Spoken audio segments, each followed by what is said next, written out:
Shalom jemaat Tuhan. Sukacita yang luar biasa pada sore hari ini kita bisa berkumpul di tempat ini. Saya dan percaya kita punya kerinduan yang sama. Kita mau sama-sama menyembah Tuhan Yesus kita. Sebelum mulai ibadah kita, jemaat Tuhan semua, saya undang kita semua untuk bangkit berdiri. Mari kita tundukkan kepala, kita berdoa. Terima kasih Tuhan Yesus, kami bersyukur sampai saat ini Tuhan Yesus masih memberikan kami kesempatan. Terima kasih buat cinta-Mu, buat berkat-Mu yang selalu nyata dalam kehidupan kami. Ini segenap hati kami anak-Mu Tuhan. Kami mau menyembah-Mu dengan segenap hati kami. Layakkan kami Tuhan, biar Roh Kudus-Mu melawat setiap hati kami. Ini doa kami Tuhan di dalam nama Tuhan Yesus, haleluya. Amin. Silakan duduk kembali jemaat Tuhan.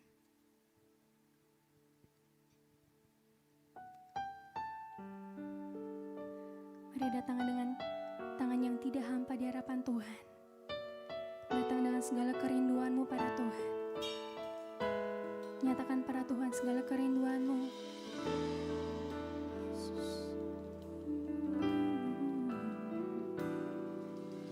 Tidak dengan tangan yang hampa, ku datang ke hadirat-Mu. Menyatakan rasa syukurku atas segala berkat-Mu. Tidak dengan tangan yang hampa, ku sujud menyembah-Mu. Persembahkan seluruh hidupku di atas mezbah-Mu. Segalanya yang ku miliki, semuanya daripada-Mu kan ku bawa. Persembahanku yang terbaik hanya bagi-Mu. Beri tepuk tangan buat Tuhan Yesus kita yang dahsyat. Sekali jemaat Tuhan nyatakan. Tidak dengan tangan yang hampa, ku datang ke hadirat-Mu. Menyatakan rasa syukurku atas segala berkat-Mu. Tidak dengan tangan yang hampa, ku sujud menyembah-Mu. Kami persembahkan seluruh hidup kami pada-Mu Tuhan. Segala yang terbaik kami memberikan pada-Mu Tuhan. Amin. Di atas mezbah-Mu, segalanya yang ku miliki, semuanya daripada-Mu. Segalanya ini pernyataan kami pada-Mu Tuhan. Kami memberikan hati kami, hidup kami, semuanya hanya pada-Mu Tuhan. Sebab semuanya hanya daripada-Mu Tuhan. Persembahanku yang terbaik hanya bagi-Mu. Segalanya yang ku miliki, semuanya daripada-Mu kan ku bawa. Persembahanku yang terbaik hanya bagi-Mu. Dan kesungguhan hatimu nyatakan segalanya.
sejenak Tuhan sambil bangkit berdiri. Tetap dalam sikap penyembahan-Mu, kita bangkit berdiri. Terima kasih Tuhan buat segala kebaikan yang terjadi dalam kehidupan kami.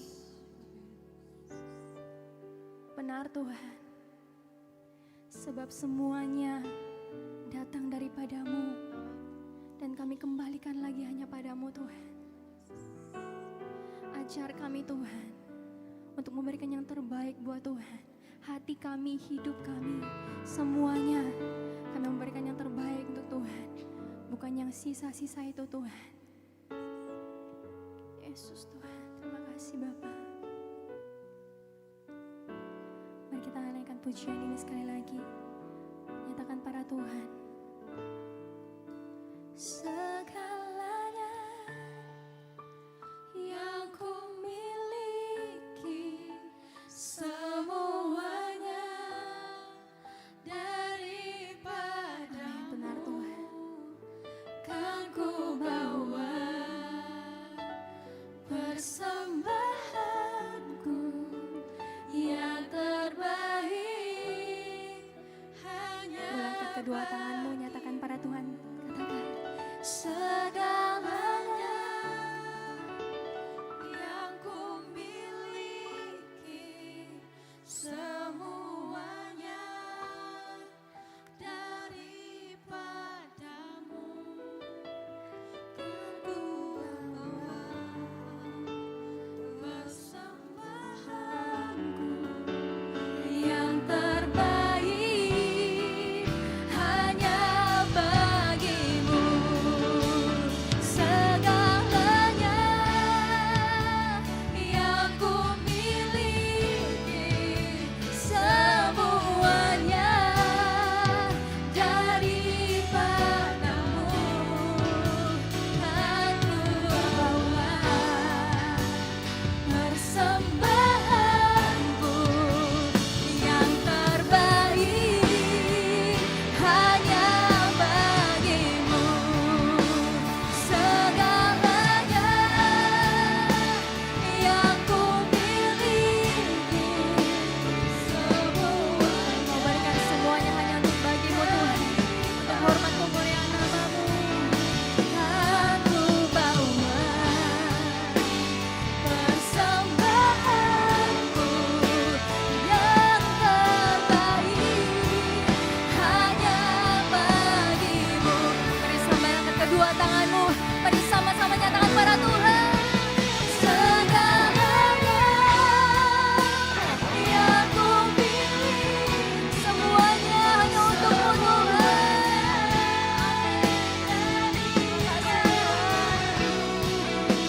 Yang ku bawa persembahanku yang terbaik hanya ku bawa persembahanku yang terbaik hanya bagi-Mu. Mari nyatakan dengan imanmu. Kan ku bawa persembahanku yang terbaik hanya bagi-Mu. Kemuliaan bagi Tuhan Yesus kita yang dahsyat. Haleluya. Terima kasih Tuhan. Kami mau belajar memberikan yang terbaik buat Tuhan. Terima kasih buat hadirat-Mu yang luar biasa Tuhan. Tiba saatnya kami akan bersorak memuji bagi nama-Mu. Yang siap bersorak memuji Tuhan. Mari sama-sama katakan amin. Kita punya Tuhan Yesus yang baik. Kita punya Tuhan Yesus yang sangat baik dalam kehidupan kita. Mari kita bersuka bagi Tuhan Yesus kita yang dahsyat. Hey.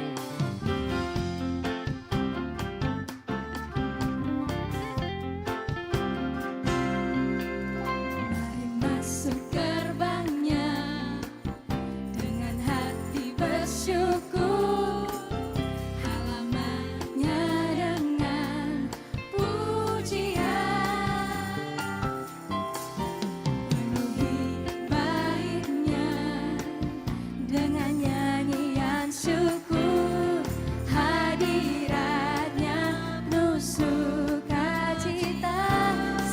Jemaat Tuhan katakan, mari masuk gerbangnya dengan hati bersyukur, halamannya dengan pujian, penuhi baitnya dengan nyanyian syukur, hadiratnya penuh sukacita. Mari angkat tanganmu pada Tuhan, katakan, sebab Tuhan Dia baik dan anugerahnya kekal selama-lamanya. Amin. Sebab Tuhan Dia baik dan anugerahnya kekal selama-lamanya. Amin. Mari sekali lagi kita bersuka bagi Tuhan Yesus kita. Kita sama-sama bersuka cita bagi Tuhan Yesus kita. Sekali lagi sama-sama nyatakan, mari masuk gerbangnya dengan hati bersyukur, halamannya dengan pujian, penuhi baitnya dengan nyanyian syukur, hadiratnya. Mari sama-sama angkat jempolmu para Tuhan, kita sorakan, sebab Tuhan Dia baik, sebab Tuhan Dia baik. Amin. Dan anugerahnya kekal selama-lamanya. Amin. Dia baik, sebab Tuhan Dia baik dan anugerahnya kekal selama-lamanya. Amin. Selama-lamanya, selama-lamanya. Amin. Mari nyatakan selama-lamanya, selama-lamanya. Amin. Kita punya Tuhan Yesus yang sangat baik. Dia penuh sukacita. Haleluya.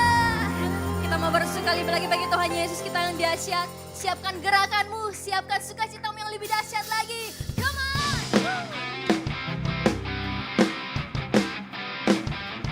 Sebab Dia segalanya bagi setiap kita. Amin. Amin. Yeay.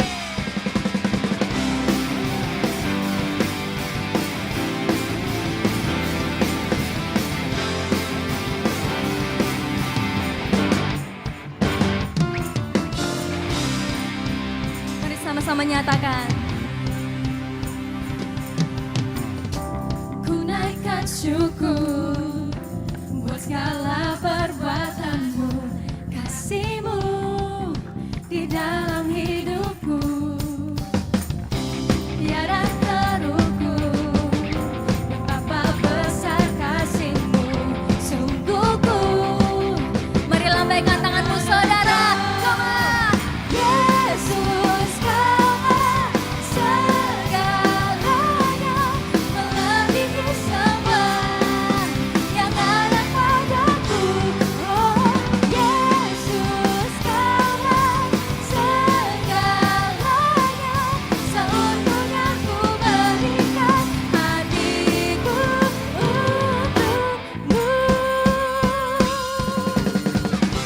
Ku naikkan syukur buat segala perbuatanmu, kasih-Mu di dalam hidupku, tiada terukur. Betapa besar perbuatanmu Tuhan, kasih-Mu tiada duanya. Amin. Sungguh ku kagum akan Engkau, Yesus Kaulah segalanya, melebihi semua yang ada padaku. Oh, Yesus Kaulah segalanya, seutuhnya ku berikan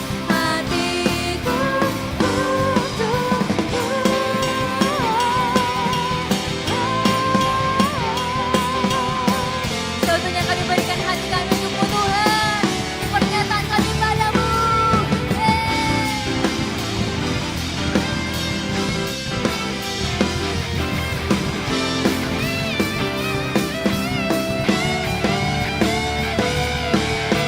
Mari sama-sama nyatakan pada Tuhan.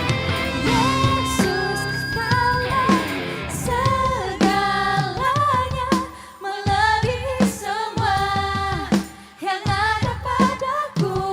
Oh, Yesus Kaulah segalanya, seutuhnya ku berikan hatiku untukmu. Yesus Kaulah segalanya, melebihi semua yang ada padaku. Oh, Yesus Kaulah, Kau segala dalam hidup kami Tuhan. Seutuhnya ku berikan hatiku untuk, seutuhnya ku berikan hatiku untuk, seutuhnya ku berikan. Sama-sama katakan untukmu.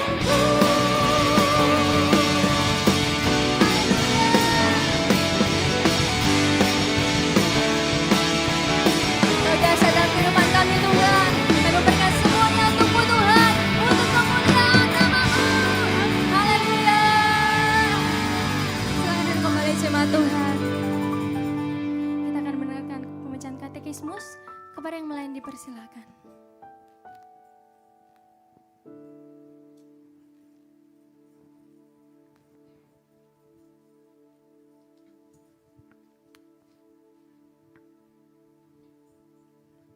Shalom jemaat Tuhan. Selamat datang di GBI Oikumene.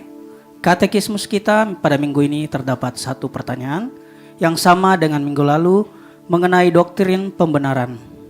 Pertanyaannya akan saya bacakan dan jawabannya akan kita baca secara bersama-sama.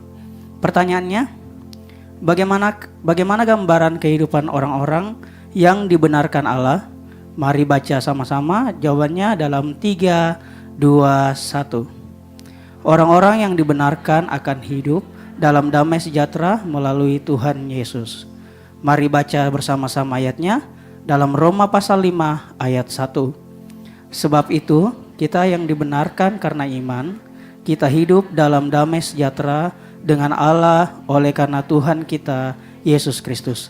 Demikian katekismus kita pada minggu ini. Tuhan Yesus memberkati. Tiba saatnya kita akan mendengarkan kebenaran firman Tuhan. Namun sebelum itu disampaikan kepada Bapak Ibu Jemaat yang membawa anak, boleh dibawa ke bawah ruang Daud, akan dilayani dan didoakan oleh guru sekolah minggu. Mari siapkan hati kita, pikiran kita, telinga kita, fokus kita. Biarkan kebenaran firman Tuhan menjadi rema dalam kehidupan setiap kita.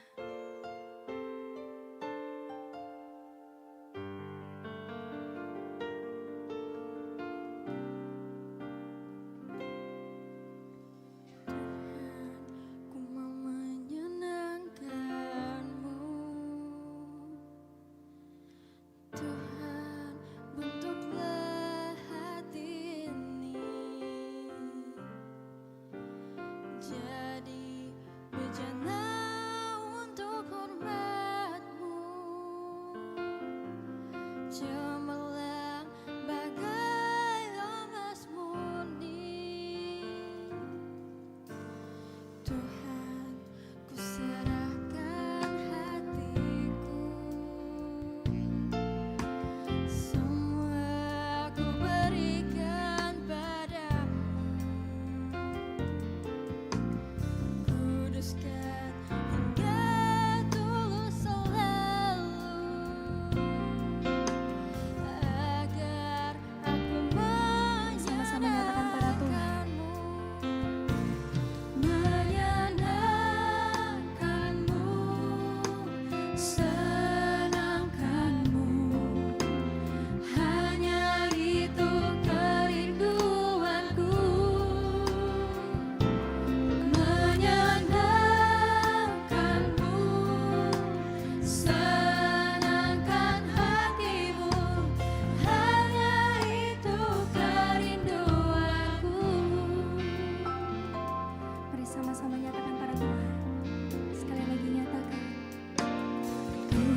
kerinduan hati kami.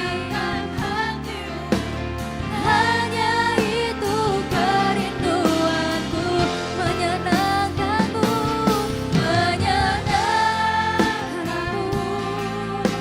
senangkanmu. Hanya itu Mari kita bangkit berdiri sambil naikkan pujian ini. menyenangkanmu, senangkan hatimu. Hanya itu kerinduanku, Dengan imanmu katakan menyenangkanmu Tuhan. menyenangkanmu, senangkanmu. Hanya itu kerinduanku, menyenangkanmu, senangkan hatimu. Hanya itu kerinduanku, hanya itu Tuhan. Hanya itu kerinduanku, hanya itu kerinduanku. Terima kasih Tuhan, terima kasih Bapa yang baik. Hadirat-Mu yang luar biasa sekali datang pada setiap hati kami Tuhan. Tiba saatnya kami akan mendengarkan kebenaran firman-Mu. Biarkan hati kami Tuhan, pikiran kami benar-benar fokus, tertuju hanya padamu Tuhan. Berkati hamba-Mu juga Tuhan yang memberitakan kebenaran firman-Mu. Ini doa kami di dalam nama Tuhan Yesus, haleluya, amin. Jangan duduk dulu jemaat Tuhan. Kita akan dilayani oleh Pastor Jenny Haber. Mari kita berikan tepuk tangan buat kemuliaan Tuhan Yesus kita.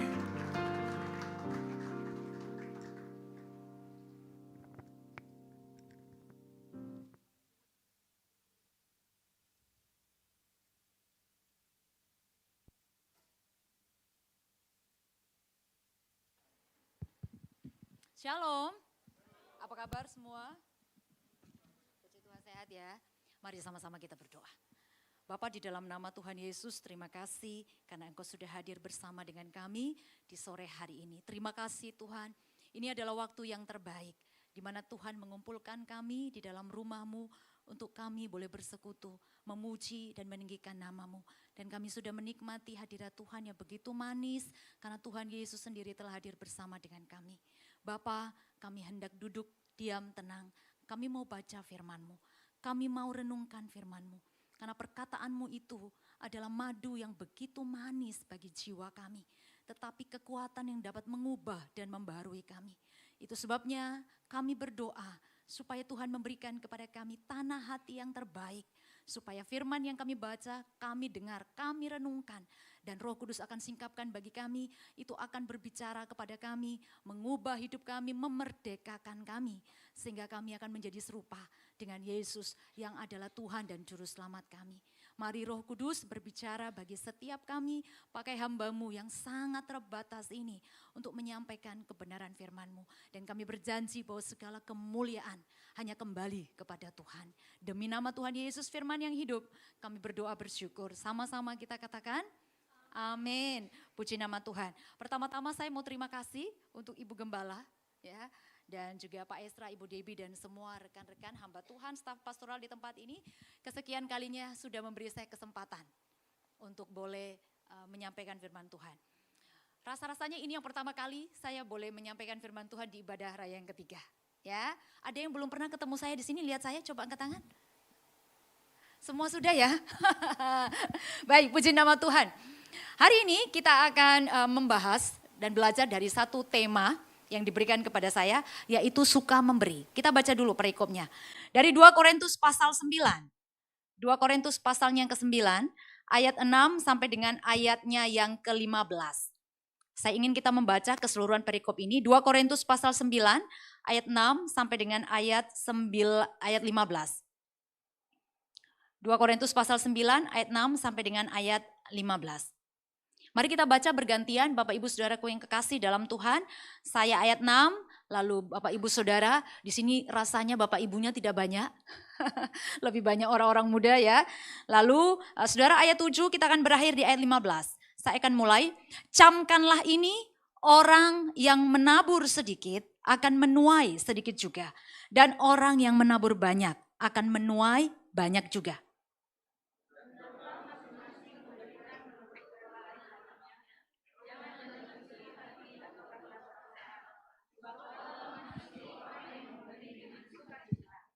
Dan Allah sanggup melimpahkan segala kasih karunia kepada kamu, supaya kamu senantiasa berkecukupan di dalam segala sesuatu dan malah berkelebihan di dalam pelbagai kebajikan.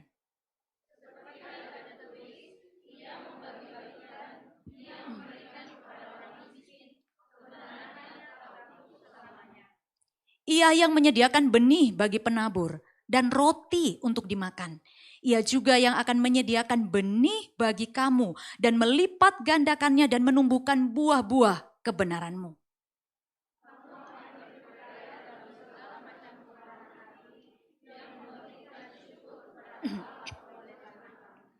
Sebab pelayanan kasih yang berisi pemberian ini bukan hanya mencukupkan keperluan-keperluan orang-orang kudus, tetapi juga melimpahkan ucapan syukur kepada Allah.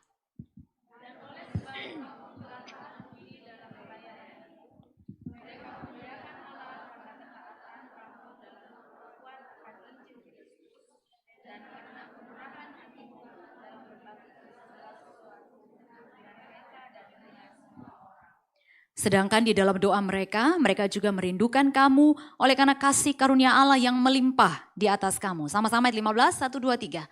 Syukur kepada Allah karena karunia-Nya yang tak terkatakan itu. Puji nama Tuhan. Yang berbahagia bukan hanya yang baca, tapi kita pulang dan lakukan firman Tuhan dengan setia. Nah Bapak Ibu Saudara yang dikasihi Tuhan, kita akan merenungkan firman Tuhan sepanjang hari ini, kayaknya semua temanya sama. Suka memberi sebagai salah satu bagian daripada disiplin rohani. Tapi saya mau bilang yang namanya memberi di dalam kehidupan kekristenan itu bukan hanya salah satu disiplin rohani atau ciri daripada anak-anak Tuhan. Tetapi suka memberi itu adalah lifestyle kerajaan Tuhan. Itu gaya hidup anak-anak kerajaan. Ya, dari mana kita belajar? Dari Bapa kita di surga. Ya, yang tidak tanggung-tanggung memberi. Kalau kita mau bicara soal kemurahan hati, maka Bapa di surga itu tidak ada lawannya. Ya, sebesar apapun kemurahan yang akan kita kerjakan selama kita hidup dan ikut Tuhan tidak akan pernah sebanding dengan karya kemurahan yang Yesus sudah lakukan. Dan tidak akan pernah dapat dibandingkan. Tapi dengan hidup suka memberi yang kita kerjakan karena kasih kita kepada Tuhan, maka itu akan sangat menyenangkan Tuhan. Amin. Sehingga suka memberi itu bukan option, bukan pilihan. Bukan juga satu kewajiban. Kalau kewajiban itu selalu ada unsur dipaksa. Tapi suka memberi itu adalah gaya hidup kesenangan kita. Amin. Satu kesukaan kita. Karena kita tahu itu adalah DNA kita. Bagian dari karakter kita sebagai anak-anak Tuhan. Nah, saya mau kasih tahu dulu latar belakang daripada perikop ini sebelum kita lebih jauh lagi. Nah, Paulus menulis perikop yang baru saja kita bahas itu sebagai bagian dari kisah, ya. Istilahnya di sini yang lebih cocok untuk hari-hari kita adalah penggalangan dana. Ya, tahu-tahu penggalangan dana? Kalau mulai Natal, bagian seksi dana itu sudah sibuk-sibuk, bikin basar, cari dana, ya. Kadang-kadang cari sponsorship, donatur, lain sebagainya supaya apa? Galang dana. Nah, Paulus mungkin tidak sejauh itu seperti kita yang lebih modern hari ini. Tetapi waktu dia menulis ini, dia memang sedang menggalang dana. Kok bisa rasul sebesar dia galang dana, gitu ya? Bukan karena dia nggak punya cukup uang, bukan itu masalahnya. Nah, hari itu ini cerita punya latar belakang. Jadi di Yerusalem pada saat itu, Yerusalem itu adalah pusat daripada kekristenan zaman dulu. Ya, karena Pentakosta pemberitaan Injil itu bermula dari Yerusalem. Nah, di Yerusalem itu pasca ya Pentakosta pemberitaan Injil yang begitu masif, ya. Maka gereja utama itu ada di Yerusalem. Tetapi Yerusalem itu tidak selamanya menjadi tempat yang menyenangkan bagi orang Kristen. Karena pada masa itu terjadi kelaparan yang hebat saat itu. Karena apa? Ada penganiayaan yang begitu besar terhadap anak-anak Tuhan. Sehingga pasti ekonomi juga terbatas. Kesusahan hidup daripada anak-anak Tuhan. Nah, saudaraku, jangan pernah berpikir kalau ikut Tuhan itu maka tidak akan pernah kita mengalami kekurangan. Ya, kekurangan kadang pas-pasan itu hanya dinamika kita ikut dalam Tuhan. Tapi ada satu hal yang Tuhan selalu janjikan, bahwa penyediaannya akan selalu ada bagi kita. Amin. Jadi jangan tanamkan pada diri kita bahwa kalau saya ikut Tuhan, maka segala sesuatu akan tersedia dengan limpahnya. Saya nggak akan pernah susah, saya nggak akan pernah kere, saya nggak akan pernah kekurangan. Itu nggak ada cerita. Tuhan tidak pernah menjanjikan semuanya seperti jalan tol, tidak ada masalah. Tuhan hanya menjanjikan bahwa Dia selalu akan ada bersama kita. Dan melewati setiap musim, baik itu kurang sekalipun. Bahkan waktu kita melimpah. Jadi yang paling penting bukan apa yang kita perlukan, tapi Tuhan yang menyediakan segala yang kita perlukan. Ini paling penting. Sehingga pada saat situasi itu terjadi, apa yang dilakukan oleh Rasul Paulus ini? Dia memiliki belas kasihan yang begitu besar. Jadi dia mulai menggerakkan orang-orang supaya apa? Kumpulin dana buat bantu orang-orang kudus yang ada di Yerusalem. Sehingga 2 Korintus 9 ini dia tulis. Nah, salah satu jemaat yang dia mau galang dana di situ adalah jemaat Korintus. Ya, nanti baca dari ayat 1 sampai ayat 5. Bagaimana di sana supaya membangkitkan keinginan daripada jemaat Korintus untuk mau membantu, mau memberi, tapi bukan karena didorong, bukan karena paksaan. Dia sempat ngomong, saya tuh banggakan kamu loh sama orang-orang di Makedonia. Saya banggakan kamu loh sama orang-orang di Akaya. Bahwa orang-orang di Korintus itu kalau memberi luar biasa. Supaya apa? Supaya orang-orang di Korintus ini ada keinginan bahwa ternyata kemurahan hati kita sudah terkenal. Padahal uangnya belum ada. Gitu ya. Nah, itu salah satu strategi daripada Rasul Paulus. Nah, sehingga ketika dia mendorong jemaat ini untuk mengumpulkan uang. Sebenarnya memberi itu tidak hanya bersifat uang. Saudara bisa memberi dalam banyak bentuk. Amin. Tidak selalu melulu uang. Tetapi memang dalam konteksnya ini harta perlu dikeluarkan. Karena itu yang diperlukan oleh orang-orang kudus yang ada di Yerusalem. Nanti baca dalam Roma 15. Dalam Roma 15 itu ada ceritanya. Bagaimana orang-orang di Makedonia, Akaya, orang-orang sekitar kota Filipi. Itu sudah siap dengan bantuan mereka. Yang belum siap itu orang-orang Korintus. Sehingga Rasul Paulus ingin mengencourage mereka. Dan lihat, kamu pun mesti ambil bagian di dalamnya. Karena memberi bagi sesama anak-anak Tuhan itu adalah satu kekayaan yang luar biasa. Saya tidak mau fokus di situ. Tapi saya mau fokus pada pelajarannya. Nah, Rasul Paulus waktu dia menulis perikop ini kepada jemaat Korintus. Dia bukan hanya sekedar ingin mendorong mereka untuk memberi Bapak Ibu. Tetapi dia ingin menunjukkan bahwa ternyata waktu kita memberi untuk Tuhan melalui sesama kita. Itu bisa mengubah hidup kita. Amin. Bukan hanya uang kita yang keluar, tapi hati kita juga berubah. Cara kita memandang uang, harta benda yang Tuhan percayakan kepada kita akan berubah. Sehingga di hari ini saya mau katakan, kalau Tuhan bisa memiliki uangmu, Tuhan juga pasti memiliki hatimu. Ayo sama-sama bilang, kalau Tuhan bisa memiliki uangku dan pegang kendali penuh atas uangku, Tuhan sudah pegang hatiku. Amin. Karena firman Tuhan bilang begini dalam Matius 6, di mana hartamu berada, pasti hatimu berada. Coba lihat apa yang terjadi barusan hari ini. Ada seorang yang begitu terkenal, jabat tinggi. Kok bisa punya brankas, tembok dibobol. Gitu ya. Kita kalau taruh uang, enggak taruh di rekening, taruhnya di mana? Di saku, benar enggak? Di lemari, di bawah kasur. Siapa di sini masih taruh uang di bawah kasur? Nah, itu biasa. Anak kos taruh di mana? Kalau kirimin uang dari orang tua. Gitu ya. Nah, tapi yang pejabat ini kayanya sudah kaya. Gak usah saya sebut, ini sudah viral kemana-mana. Entah dia terbukti bersalah atau tidak. Tetapi waktu saya lihat di TV, ya ampun gak ada yang sangka kalau dalam kamar dia. Dinding semua wallpaper cakep-cakep. Tapi ternyata ada brankas 1 kali 2 meter. Isinya emas batangan. Uang seri gak terhitung. Padahal kok dipikir, ngapain taruh uang jauh-jauh? Benar gak? Nah kalau Tuhan percayakan uang 475, 74 kg emas, kamu ngapain? Ayo. Tapi saya tadi bilang, kalau Tuhan bisa pegang uangmu, dia pasti pegang hatimu. Amin. Kalau Tuhan jadi pengendali uangmu, dia bisa kendalikan hidupmu. Dan kau tidak akan dikendalikan apapun. Anak-anak muda yang ada di sini, kekasih Tuhan dengan baik. Uang buat orang dunia adalah perkara sekuler. Oke? Uang buat orang-orang yang tidak percaya Tuhan itu perkara sekuler, selalu berhubungan dengan dunia, kepemilikan. Tapi bagi gereja Tuhan, bagi anak Tuhan, uang dan segala sesuatu yang berhubungan dengan uang tidak bisa dipandang sebagai sesuatu yang sekuler. Tetapi sesuatu yang spiritual. Sebagai sesuatu yang rohani. Kenapa? Karena uang itu bicara kontrol. Ayo sama-sama bilang, uang bicara kendali. Siapa yang mengendalikan uang itu? Itu yang akan menggerakkan perilakumu Bapak Ibu dan saya. Akan menggerakkan tujuan, akan menggerakkan gaya hidup, akan menggerakkan pikiran kita. Itu sebabnya di dalam Alkitab, Yesus itu tidak pernah salah. Tuhan itu tidak pernah bilang begini, ada dua Tuhan, saya dan Lucifer. Tidak ada. Memang iblis itu musuh bebuyutan kita. Dari dulu dia gak pernah berubah. Di Taman Eden dia hanya ular kecil. Di kitab Wahyu dia menjadi ular naga. Tidak pernah berubah, tapi tidak pernah ada ayat dalam Alkitab. Kalau Bapak Ibu baca, di mana Yesus berkata, Tuhan yang satu itu Lucifer. Tidak ada. Dalam Matius 6 ayat 24, ada Tuhan yang lain selain Tuhan Yesus. Yang Tuhan Yesus bilang. Coba Matius 6 ayat 24, sebelum saya lebih jauh. Matius 6 ayat 24. Saya nggak ada PPT, jadi mesti bantu saya multimedia. Tak seorang pun dapat mengabdi kepada dua Tuhan. Karena jika demikian, ia akan membenci yang seorang dan mengasihi yang lain. Atau ia akan setia kepada yang seorang dan tidak mengindahkan yang lain.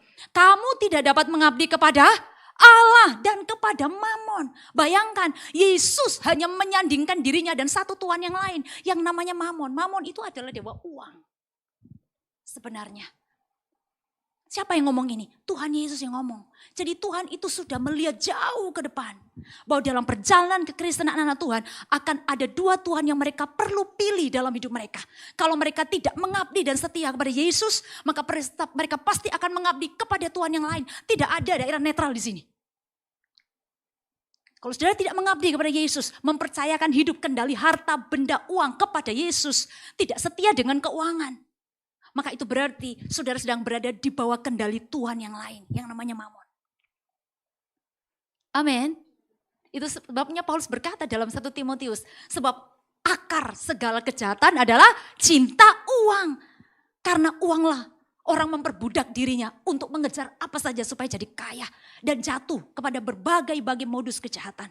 Nah, saya tahu bahwa memberi itu tidak selalu uang, tapi dalam konteks kita hari ini, uang itu di atas segala sesuatu dalam hidup kita. Betul tidak? Nah, sehingga Paulus sedang mengajarkan satu kebenaran yang penting melalui perikop ini. Suka memberi itu bukan hanya sekedar satu tindakan.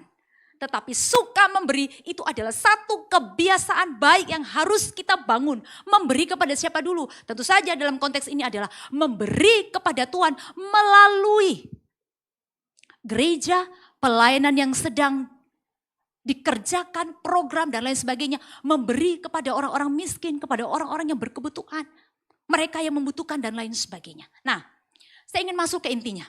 Dari firman Tuhan ini kita akan belajar beberapa prinsip memberi. Yang pertama, prinsip memberi yang pertama adalah prinsip menabur dan menuai. Coba perhatikan ayatnya yang ke-6. Camkanlah ini. Nah, Paulus bilang camkan. Orang yang menabur sedikit akan menuai sedikit juga.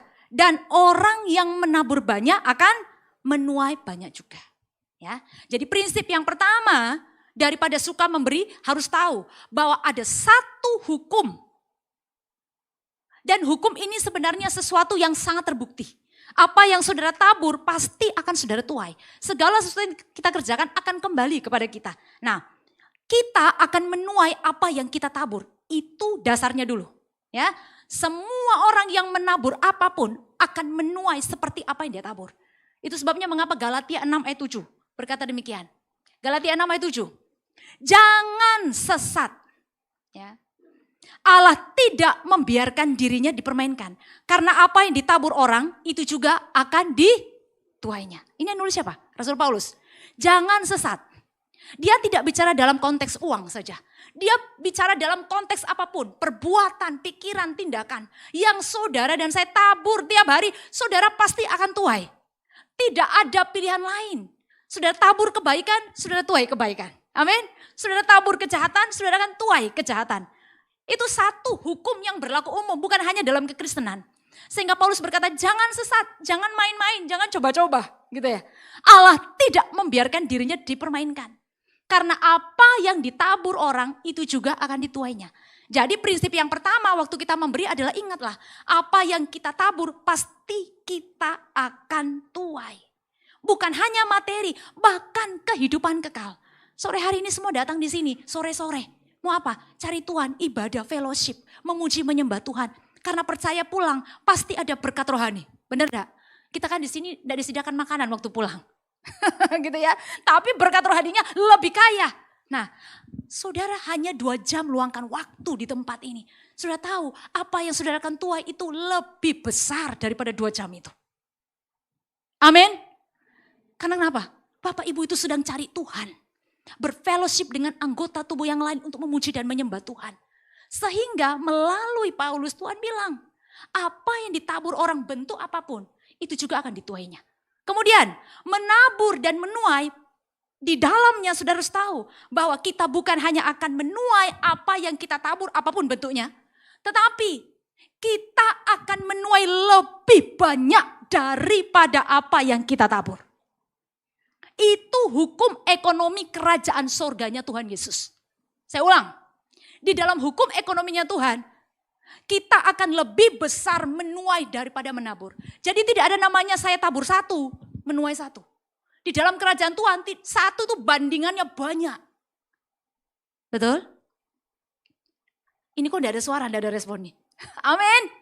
Iya, dunia begitu. Dunia, saudara kasih 1, dunia kasih 1. Saudara kasih dunia, dunia balikin 2.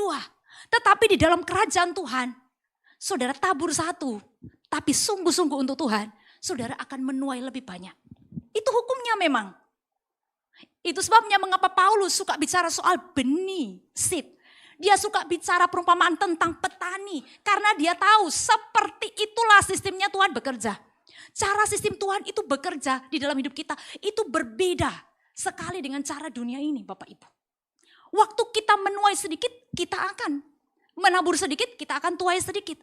Tapi waktu kita menuainya banyak untuk Tuhan, pasti kita akan menaburnya apa? Bukan banyak, lebih banyak. Kalau petani itu menanam jagung, 1 biji, yang dia tuai berapa? Siapa di sini petani? Atau yang suka nanam? Bukan 1 biji. Jagung itu dibilang apa? Biji atau buah? Buah sebenarnya. Gitu ya. Yang dia tuai itu apa? 1 tongkol pohon jagung yang isinya itu bisa ratusan. Jadi lihat apa yang kita tabur itu melebihi. Apa yang kita tuai itu akan melebihi daripada apa yang kita tabur. Dan itu adalah hukum daripada Tuhan. Cara kerjanya seperti itu. Dalam matematikanya Tuhan, cara terbaik untuk meningkatkan jumlah adalah dengan menguranginya. Nah ini saya ada catat di sini. Saya kadang-kadang heran. Ada banyak orang pelit, hemat, medit.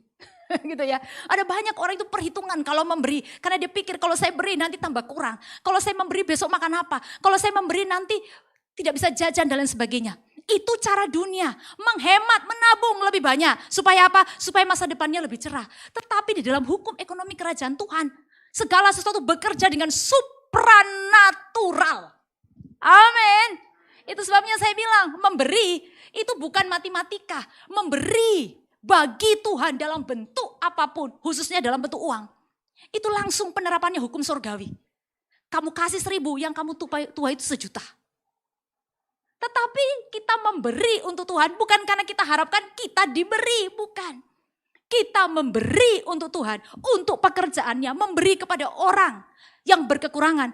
Karena Tuhan sudah memberkati kita berlimpah-limpah.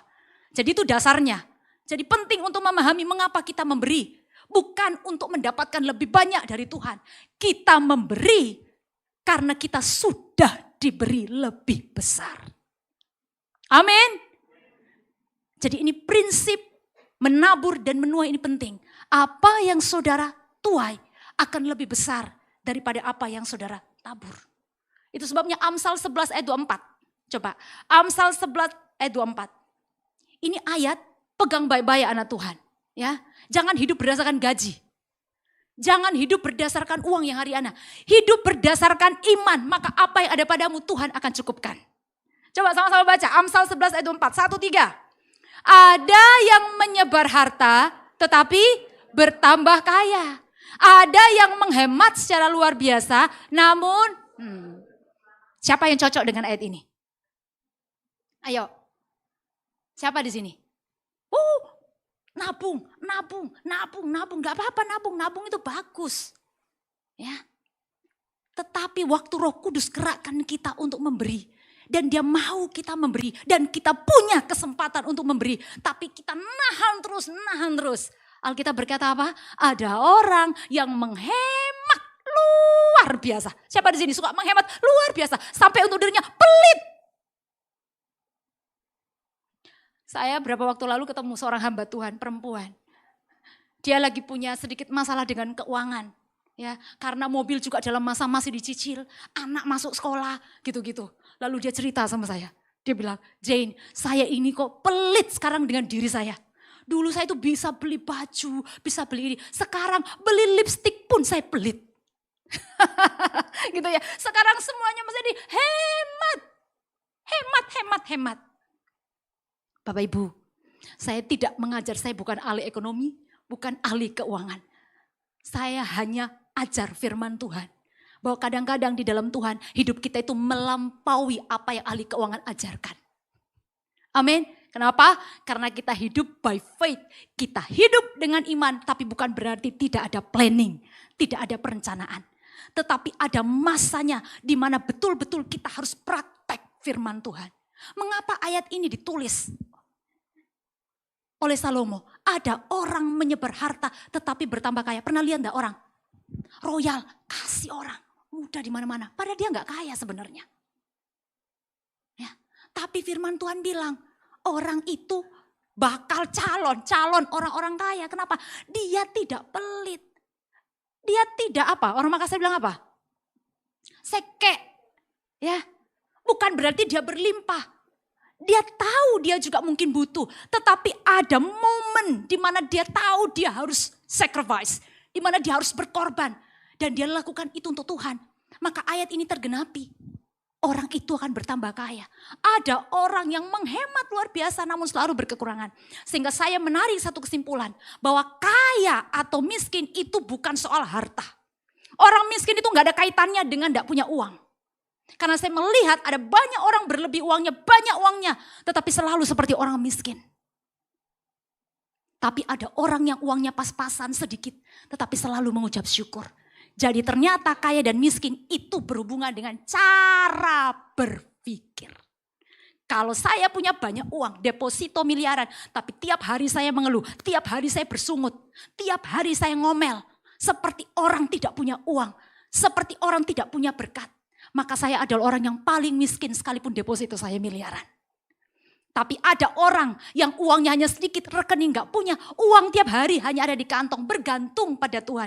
Tapi dia tidak pernah mengeluh, tidak pernah bersungut. Dia sabar, dia mengucap syukur, dia bisa melihat. Nah ini yang menjadi masalah kita. Kenapa banyak orang Kristen tidak mudah bersyukur? Karena dia selalu melihat apa yang tidak ada. Kalau saudara selalu lihat pada kurangnya padahal masih ada. Itu yang menjadi masalah. Makanya pola pikir kita jadi anak Tuhan ini benar-benar harus diubah. Percayalah kepada Tuhan bahwa dia adalah Yehova Jireh, penyedia yang terbaik dalam hidup kita. Nah prinsip ini tidak berubah. Apa yang saudara akan tuai ketika saudara menabur apapun bentuknya, mau uang, tenaga, apalagi potensi, energi saudara dalam pelayanan, saudara membantu orang-orang. Berapa hari yang lalu ada seorang hamba Tuhan suami istri, saya tahu hidup mereka itu Bapak Ibu pas-pasan, gembala, dua-duanya gembala. Ya, saya telepon siang-siang lalu saya tanya, lagi ngapain? Lagi masak, buat apa? Mau kasih makan orang-orang. Saya tahu. Kita kan kadang lihat tuh orang-orang konten-konten. Bagi-bagi makanan. Didokumentasi. pengikutnya banyak. Sekarang sudah sulit membedakan mana kebaikan yang tulus, mana kebaikan buat dapat duit. Gitu ya. Tetapi saya waktu dengar suami istri ini, dia berkata kami lagi masak, mau bagi-bagi sore hari. Berapa hari yang lalu. Dalam hati saya, wow, tidak perlu tunggu kita uang banyak. Tidak perlu tunggu Jumat berkah. Amin. Kita bisa bikin itu Senin berkah, Selasa berkah, Rabu berkah. Anak Tuhan mesti lebih daripada orang di seberang. Kalau saudara punya 200 ribu bisa bikin berapa kotak makanan. Sore-sore jalan, maghrib, jalan kemana saya cari orang-orang yang butuh makanan. Itu hal yang sederhana. Tidak perlu menunggu kapan Tuhan akan balas. Kapan Tuhan akan kasih tuayannya? Tidak perlu. Tetapi saya jamin firman Tuhan ini terjadi. Engkau akan bertambah kaya. Karena segala sesuatu yang kita pertaruhkan untuk Tuhan. Dari hati yang tulus itu tidak pernah sia-sia. Kedua, prinsip memberi. Berdasarkan 2 Korintus pasal 9 ini. Berilah dengan sukacita. Ayo sama-sama. Memberi dengan sukacita. Ayatnya yang ketujuh. 2 Korintus 9 ayat 7. Hendaklah masing-masing memberikan menurut kerelaan hatinya. Jangan dengan sedih hati atau karena paksaan. Sebab Allah mengasihi orang yang memberi happy. Dengan sukacita.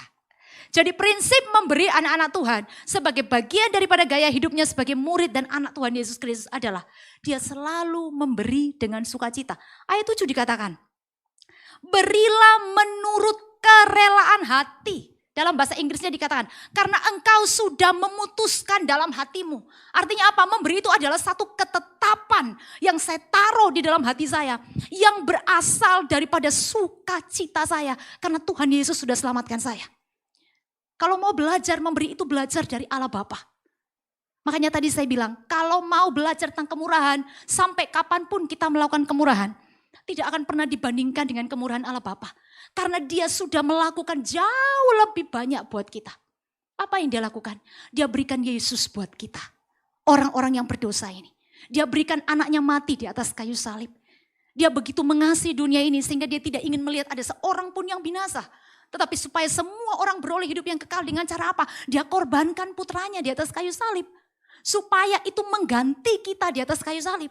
Dosa kita dibayar, hukuman kita ditanggung, penyakit kita dipikul.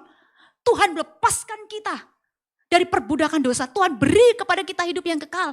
Sekarang motivasi apa lagi yang saudara cari? Supaya saudara saya bisa belajar memberi dengan sukacita. Jangan belajar dari dunia. Jangan belajar dari siapapun. Belajar dari Yesus Kristus. Belajar daripada Allah Bapa. Sebagai pemberi yang memberi tanpa syarat. Makanya Yohanes 3:16 berkata. Karena begitu besar kasihnya. Buat dunia ini. Dia karuniakan Yesus. Supaya semua orang yang percaya kepada Yesus tidak binasa. Tapi dapat hidup yang kekal. Apa yang dia berikan itu bukan uang. Bapak Ibu tahu. Keselamatan kita tidak bisa dibeli dengan uang. Ditukar dengan uang tidak bisa. Tuhan tidak utus malaikat supaya mati buat kita. Dia beri dirinya sendiri buat kita. Dan ini adalah pemberian yang luar biasa wujud kasihnya. Jadi Tuhan mau kita belajar memberi dengan apa? Joy, dengan sukacita, happy. Saya tahu bahwa memberi itu tidak mudah. Siapa yang bilang? Siapa yang bilang di sini? Memberi itu paling menyenangkan. Ayo. Tidak ada. Apalagi kalau kita disuruh untuk apa? Tadi siang saya habis di pelayanan di gereja lokal saya Bapak Ibu. Lalu kami anak-anak muda ada basar karena mau Natalan. Jadi mereka bikin basar apa? Bikin kue 2 biji. Harga awalnya itu 5.000 karena ada yang ibu-ibu UMKM jual kue. 5.000 isinya cuma 2. Dijual di gereja 10.000. Saya tahu waktu 2 itu muncul lalu ada yang bilang gini, kajalah duduh.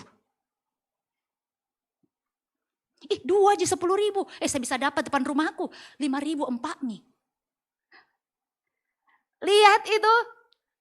Lalu saya berkata begini, ini kan mau basar jadi harga dasarnya 5.000. Yang bikin basar mau kasih double, triple, 4 kali lipat ya enggak apa-apa. Karena keuntungannya buat nanti Natalan. Amin. Tapi lihat, belum kuenya keluar, reaksinya orang beda-beda. Kenapa? 5.000 keluar, 2.000 keluar, anakku besok enggak kasih jajan. Langsung reaksi kita, waktu kita harus memberi, itu akan sangat menggambarkan sikap hati kita. Amin. Makanya kenapa Rasul Paulus berkata di ayat 7. Hendaklah waktu engkau memberi dengan kerelaan hati. Makanya memberi itu selalu related dengan hati. Makanya tadi saya bilang, memberi bagi anak Tuhan itu bukan pekerjaan sekuler. Tetapi itu adalah bagian daripada penyembahan kita kepada Tuhan. Amin. Sebagaimana Bapa memberikan Yesus buat kita. Sebagaimana itu kita memberikan hidup kita, harta kita, waktu kita, pengorbanan kita untuk Tuhan. Dan itu setara dengan bentuk penyembahan kita bagi Tuhan. Tidak ada lain lagi. Makanya tadi saya bilang, kalau Tuhan bisa kendalikan uang dan hartamu, dia sudah memiliki hatimu. Dan mudah bagi Tuhan untuk mendelegasikan apapun kepadamu. Sehingga dalam Injil Lukas, Dr. Lukas berkata, barang siapa setia dalam perkara kecil, dia akan dipercayakan dalam perkara yang besar. Tapi barang siapa tidak setia dengan 5.000, bagaimana Tuhan mau kasih 5 miliar? Tidak setia dengan 10.000, bagaimana Tuhan mau kasih 100 juta?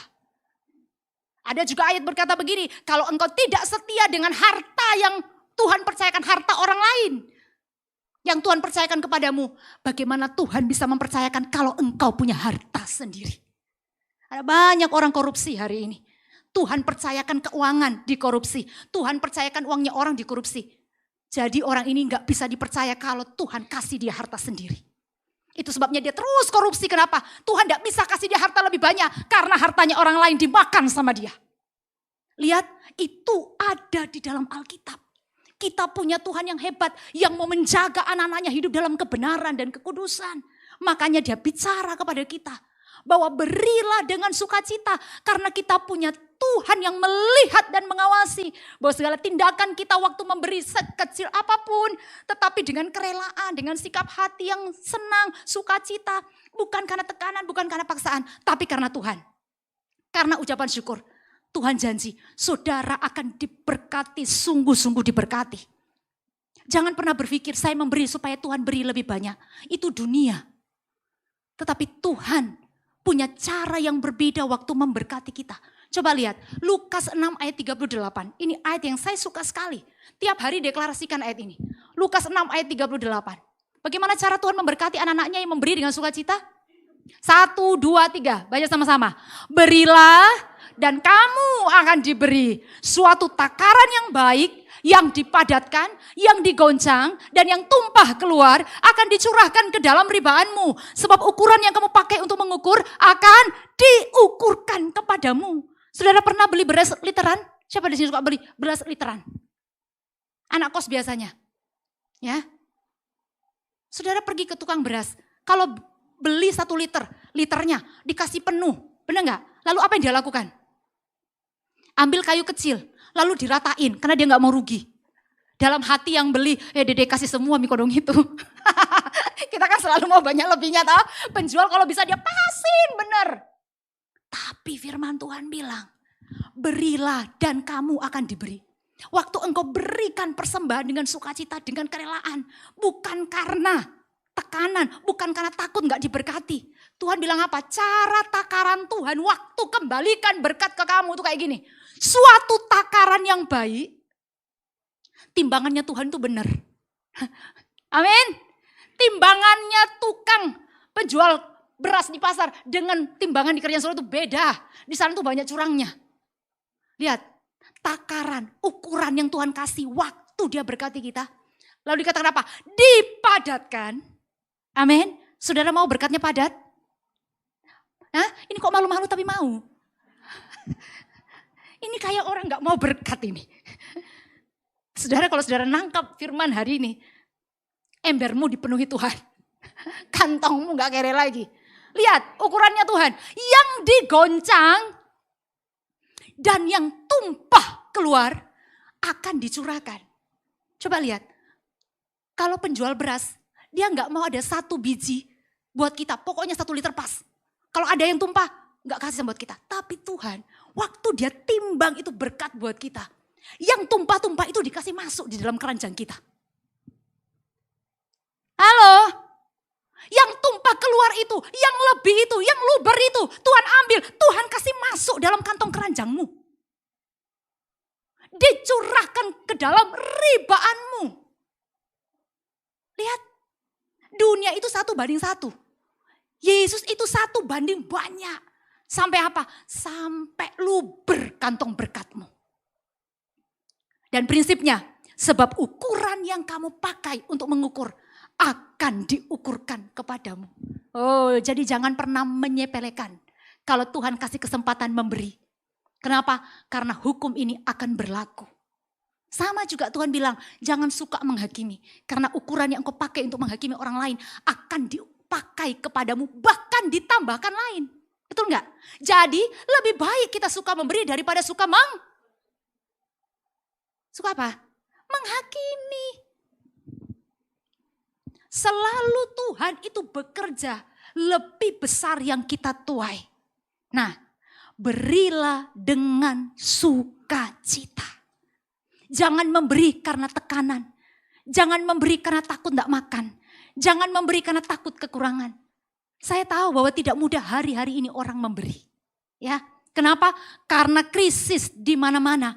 Tetapi ingat, setiap tindakan pemberian kita harus berasal dari satu keyakinan. Bahwa saldo rekening kita tidak ditentukan daripada saldo rekening di bank kita. Tapi saldo rekening kita di surga. Amin. Ini percaya atau enggak? Hah? Percaya atau tidak? Saudara, saya ini punya kesaksian banyak. Ya, saya ada 13-14 tahun di Jakarta. Sebelum saya balik, sebelum pandemi, Tuhan suruh saya balik tanpa saya tahu bahwa akan ada pandemi. Di Jakarta itu saya enggak punya rumah pribadi. Ya, hanya melayani Tuhan. Seperti kontrak sewa gitu ya. Sampai satu hari ada seorang anak muda.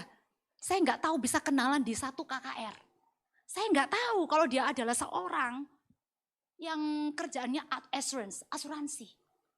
Gitu ya. Nah, singkat cerita, nggak tahu kenapa anak pemudi ini, anak muda cewek ini tiba-tiba bisa dekat dengan saya. Singkat cerita, menjadi seperti adik rohani. Gitu ya. Nah, saya bertahun-tahun seperti engkau, kos sana sini, pindah rumah sana sini. Pelayanan di mana cari dekat. Nah, hari itu saya lagi tugas di Jakarta Barat, saudara. Saya nggak perlu cerita bagaimana panjangnya. Saya bilang sama Tuhan, aduh Tuhan saya capek gitu ya, pindah-pindah. Nah, saya itu gereja dan tempat pelayanan saya itu ada di satu lokasi apartemen yang 2 towernya, saudara. Ini bagian cerita dalam hidup saya. Melayani Tuhan itu saya nggak pernah mikir ini nggak ada. Satu hari, pemudi ini mengajak saya pergi di pemasaran, kantor pemasaran daripada apartemen itu. Jadi saya temani dia seperti biasa. Kalau saya pelayanan, dia juga supirin saya. Dia punya mobil, saya nggak punya mobil loh. Gitu ya. Nah, sampai di kantor pemasaran, karena dia juga sudah punya 1-2 unit di apartemen itu. Apa yang terjadi saudara? Dia teken satu dokumen, dia tanda tangan satu dokumen, lalu dengan biaya sewa untuk 2 tahun. Saya dalam hati saya pikir dia punya 2 unit di apartemen ini. Ngapain gitu ya, saya temani saja. Selesai temani, serah terima. Dia serah terima, saya lihat jumlahnya, wow. Untuk sekitar berapa tahun. Selesai itu, kuncinya dikasih ke saya. Dan saya bukan hanya punya unit. Waktu saya masuk, unit itu sudah terisi dengan barang-barang. Wah, saya bilang begini, ini bukan dongeng ya. Hidup saya kayak cerita. Tapi saya bilang, Tuhanku itu dahsyat. Lalu Tuhan ngajar saya begini. Kenapa engkau khawatir apa yang kau makan, minum, dan pakai? Ini saya cerita berapa tahun yang lalu ya. Tuhan itu dahsyat. Saya memang gak diberi 1 unit. Kalau diberi itu luar biasa, mungkin saya sudah pingsan. Hak kepemilikan gitu ya. Tapi dibayarin orang berapa tahun untuk unit apartemen, itu tidak mudah. Saya hampir jarang beli perabot. Tuhan isi perabot itu saudara. Saya hanya pernah beli 1 sofa di S Hardware, itu hanya 1. Selebihnya itu diisi Tuhan. Padahal rumah itu tak tinggalin hanya berapa lama Bapak Ibu, karena saya kadang kesana kemari pelayanan. Pasca saya kembali ke sini, semua barang itu hanya berapa yang dijual, selebihnya saya kasih kepada office boy di apartemen. Beberapa orang yang ada di situ. Nah, apa yang saya mau cerita dari kisah hidup ini bukan soal saya, tapi perjalanan hidup bersama dengan Tuhan itu adalah perjalanan iman. Amin. Segala sesuatu yang saudara harus kerjakan untuk Tuhan, itu semua harus didasari dengan keyakinan dan kepastian iman. Bahwa Tuhan bersama dengan saya tidak akan pernah meninggalkan saya. Apa yang saya tabur 5.000, 1.000, ketika saya harus bantu orang yang berkekurangan, tidak akan pernah kembali sia-sia. Tuhan itu tidak suka berhutang. Amin. Tuhan itu tidak suka berhutang.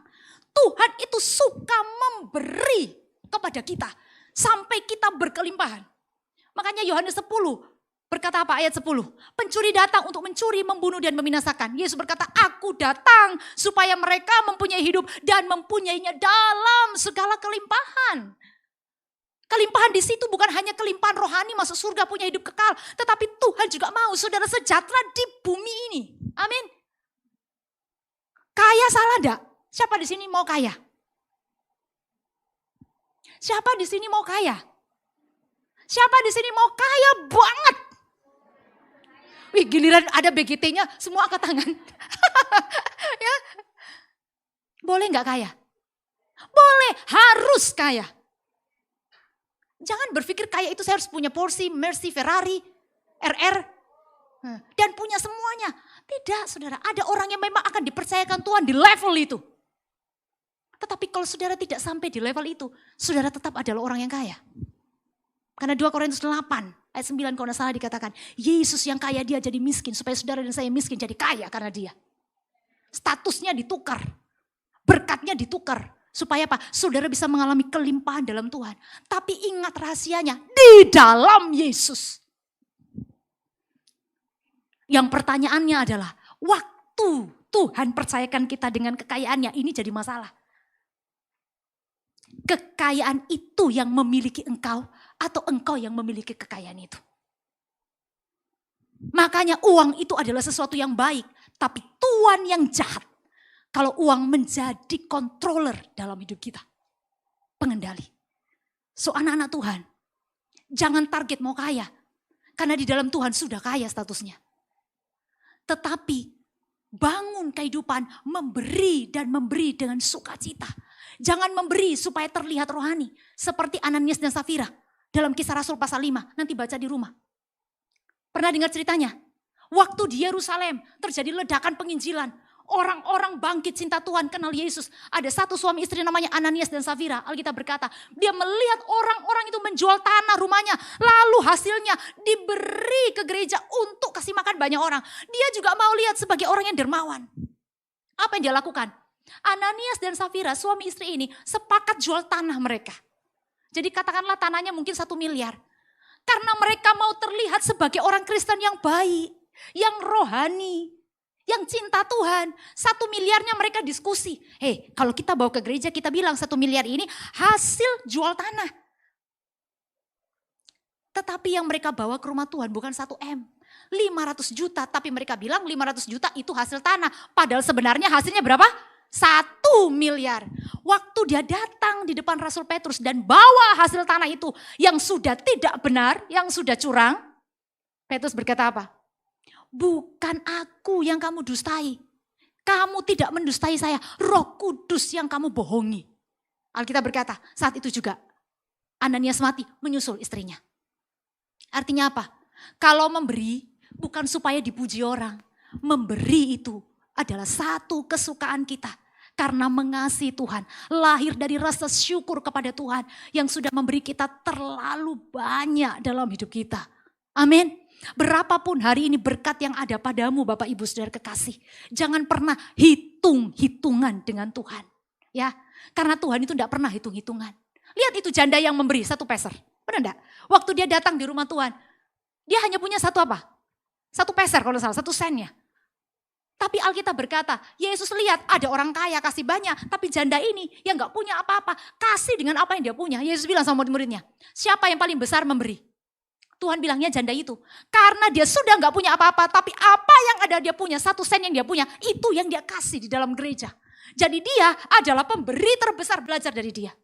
Jadi kekayaan itu tidak bergantung pada berapa banyak harta kita punya. Tetapi berapa besar kerelaan kita untuk memberi bagi Tuhan. Oh, saudara, saya selalu bilang, kehidupan, kesukaan memberi untuk Tuhan, itu adalah penyembahan yang tertinggi. Karena itu mengorbankan sesuatu di dalam diri kita. Yaitu apa? Hati kita. Kalau kita masih pelit, medit, perhitungan, bukan berarti tidak boleh perencanaan. Saya nggak mau tantang saudara bilang uangnya, Bu, uangku tinggal 100.000, masih ada 15 hari belum dikirimkan. Lalu 100.000 hari ini dikasih masuk di gereja ini, saudara. Saya juga nggak berani nantang saudara. Nanti saudara kejar saya. Gitu ya. Orang tua belum kirim. Tapi artinya gini, belajar untuk memberi sesuai dengan apa yang ada pada saudara. Bukan apa yang tidak ada. Dan belajarlah setiap hari untuk mengucap syukur dengan apa yang masih ada. Dan yang terakhir, prinsip memberi yang terakhir di ayat yang ke-8. Dan Allah sanggup melimpahkan segala kasih karunia kepada kamu, supaya kamu senantiasa berkecukupan di dalam segala sesuatu. Dan malah berkelebihan di dalam berbagai kebajikan. Ayat ini bicara apa? Prinsip memberi. Yang terakhir adalah ada berkat bagi orang yang suka memberi. Amin. Oh, kalau berkat senangnya luar biasa. Firman Tuhan bilang apa? Ada jaminan bahwa waktu kita memberi karena Tuhan, bagian daripada ucapan syukur dan terima kasih. Saya lebih suka mengatakan itu bagian dari worship, penyembahan saya untuk Tuhan. Kasih saya untuk Tuhan. Kalau hidup saya bisa berikan, mengapa harta saya nggak kasih? Tentu saja dengan hikmat dan tuntunan dari Roh Kudus. Nah Tuhan bilang, Tuhan akan jamin bahwa kebutuhan hidup kita pasti tersedia. Amin.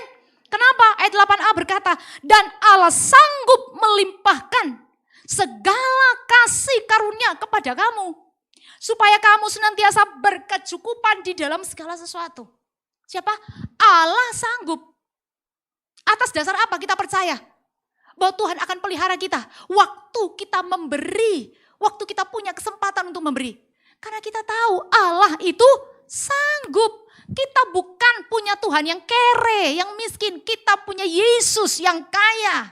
Sanggup artinya dia berkuasa, dia mampu, dia pegang kendali. Dia nggak mungkin biarkan saudara. Makanya dalam Yakobus ada ayat berkata begini. Cukupkanlah dirimu, jangan jadi hamba uang. Cukupkan dirimu dengan apa yang ada padamu. Karena Allah sekali-kali tidak akan meninggalkan dan membiarkan engkau. Makanya saya bilang memberi itu butuh iman, butuh keyakinan. Tapi harus diikuti dengan sukacita. Kenapa? Saya punya Allah yang sanggup. Di dalam perjanjian lama, Allah yang berkuasa itu disebut dengan istilah Allah El Shaddai. Istilah El Shaddai itu muncul pertama kali dalam Kejadian 17. Satu kali Tuhan datang sama Abraham, dia ngobrol. Karena Abraham lihat dia sudah 99 tahun gak punya anak kandung. Dia punya harta yang begitu banyak. Dan satu hari dia mulai berpikir sama istrinya, kita ini sudah tua. Tidak mungkin punya anak. Lalu itu harta mau dikasih sama siapa? Harta itu mau diwariskan sama siapa? Lalu Tuhan datang sama Abraham, dia berkata, akulah perisaimu, upahmu akan besar. Aku Almighty God, aku Tuhan yang berkuasa. Dari situ muncul kata Shaddai, artinya apa? Elohim yang berkuasa. Jadi Tuhan berkata, tidak masalah kamu 99 tahun, tidak masalah istrimu sudah menopause, tetapi saya adalah Allah yang sanggup, bukan pembantumu yang akan menjadi pewarismu, anak kandungmu sendiri. Amin. Kalau Tuhan bisa memberikan anak kandung kepada Abraham ketika dia sudah tua dan tidak bisa lagi produktif. Masa uang Tuhan gak bisa kasih waktu kita lagi kurang? Halo, dia bisa menciptakan kehidupan, masa dia gak bisa kasih harta benda buat kita? Pertanyaannya adalah, apakah kita percaya bahwa Tuhan sanggup menjamin kita? Waktu kita mulai memberi bagi Tuhan, pekerjaannya, membantu orang-orang yang susah dengan apa yang ada pada kita, tetapi dengan kerelaan hati. Tuhan sanggup dan dia selamanya sanggup. Makanya Filipi 4 ayat 19 berkata, Allahku akan memenuhi segala keperluanmu menurut kekayaan dan kemuliaannya di dalam Kristus Yesus. Dan yang terakhir, ingat baik-baik. Waktu kita memberi kepada Tuhan dengan sukacita, ingatlah. Itu bagian dari pertumbuhan rohani kita. Amin. Orang yang suka memberi itu menunjukkan dia sedang bertumbuh ke arah yang benar, menjadi dewasa di dalam Tuhan. Perhatikan ayat 8b, dikatakan apa? Supaya kamu senantiasa berkecukupan di dalam segala sesuatu dan malah berkelebihan di dalam berbagai kebajikan. Semakin memberi kemurahan, semakin menerima banyak kemurahan. Ayat 9, Ayat 10, ia yang menyediakan benih bagi penabur, roti untuk dimakan. Ia juga yang akan menyediakan benih bagi kamu dan melipat gandakannya dan menumbuhkan buah-buah kebenaranmu. Orang yang suka memberi dengan sukacita bagi Tuhan, bagi pekerjaannya, membantu orang-orang yang berkekurangan. Alkitab berkata, Tuhan akan menumbuhkan buah-buah kebenarannya. Orang ini akan bertumbuh semakin cinta Tuhan dan ada buahnya. Di sini ada istilah yang menakjubkan. Paulus menggunakan kata benih bagi penabur, roti untuk dimakan. Dengar baik Bapak Ibu. Ada dua hal yang Bapak Ibu mesti perhatikan ketika terima berkat Tuhan. Setiap kali terima berkat Tuhan, tanya sama Roh Kudus, mana benih, mana rotinya. Bisa paham? Kurang paham, saya kasih jelas. Benih itu untuk apa? Ditabur, roti untuk dimakan.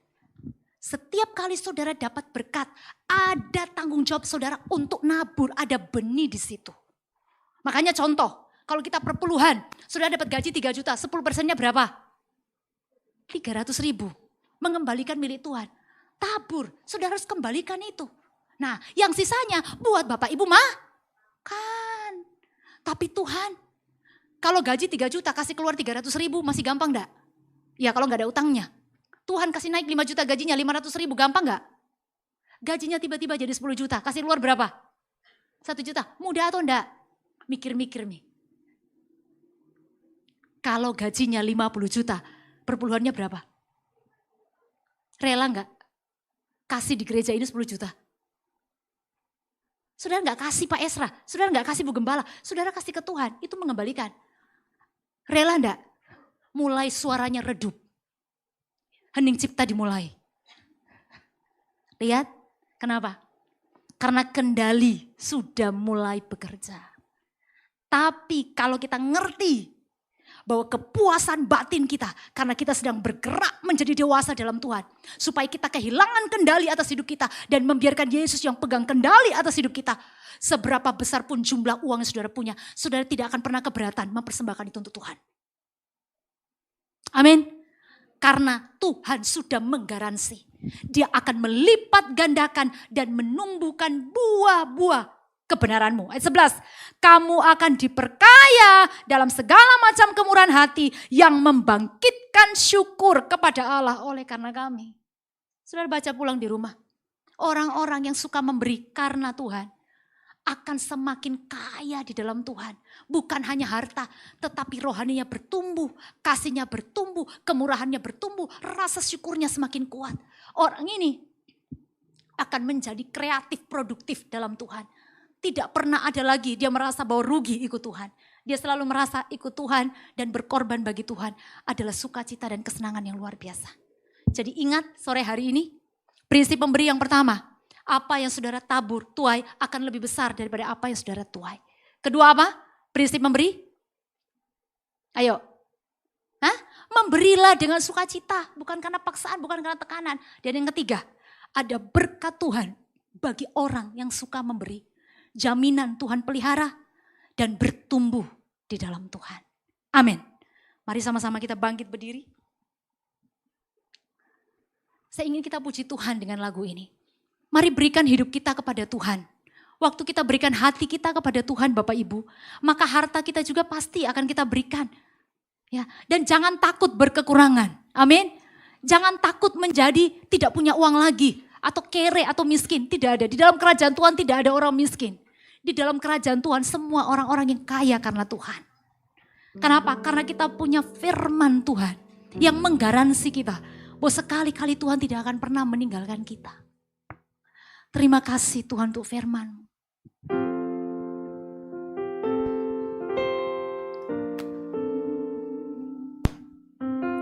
Pujian dan syukurku ku bawa padamu. Tuhan dengar doa kami. Hatiku persembahkan,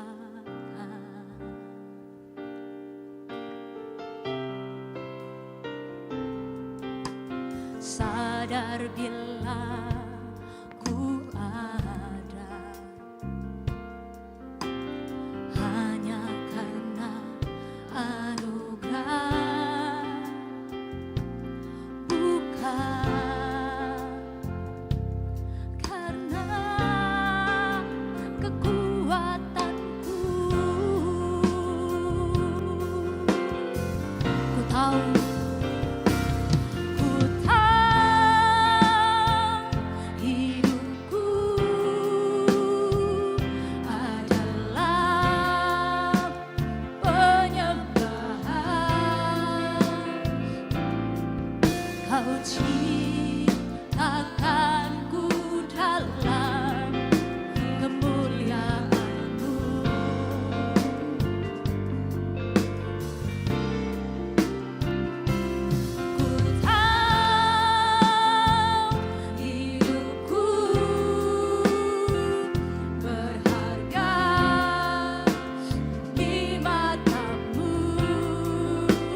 bersembah. Mari sama-sama dari awal angkat pujian ini sebagai wujud persembahan kita buat Tuhan. Pujian dan syukurku kami bawa kepadamu, ku bawa padamu. Dengan rendah hati ku persembahkan,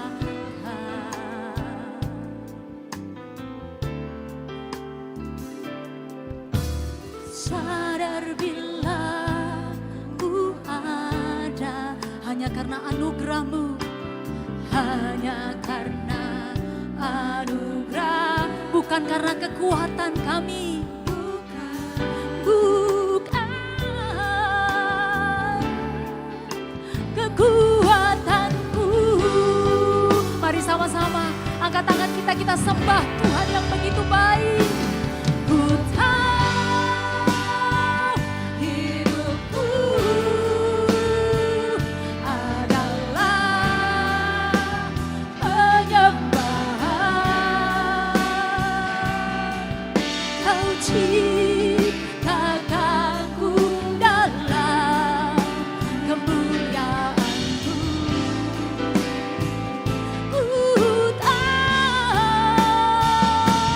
Ku tahu hidupku berharga, berharga di mata-Mu. Segenap hidupku bersembahkan. Sekali lagi, mari sama-sama, ini hidup kami persembahkan. Ku tahu hidupku adalah penyembahan.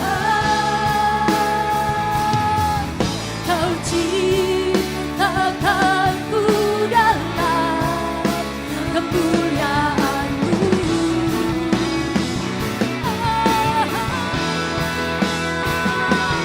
Ku tahu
Tuhan berkata, dalam Matius 6 Tuhan bilang begini, jangan khawatir akan apa yang engkau makan.